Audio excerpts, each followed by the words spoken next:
So when do you use one over the other?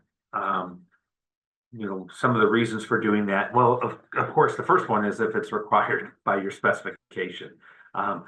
Several DOTs in the country require flex beams for final certification of strength. So if it's required, then you end up using it. But a lot of times it's used when the structure itself is going to be under tension, most obviously in bridges and in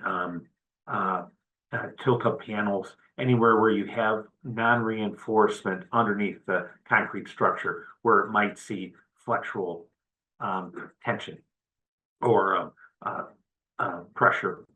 And usually it's preferred only for final strength measurements. It's not really done for interim steps like compression breaks are done. In comparison, compression breaks using cylinders are ideal if you want to create a time versus strength curve.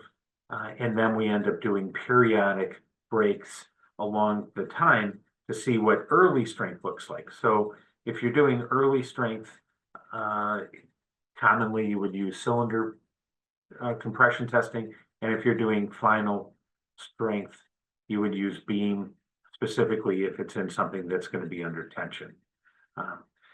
Most commonly today, cylinder brakes are used in the industry.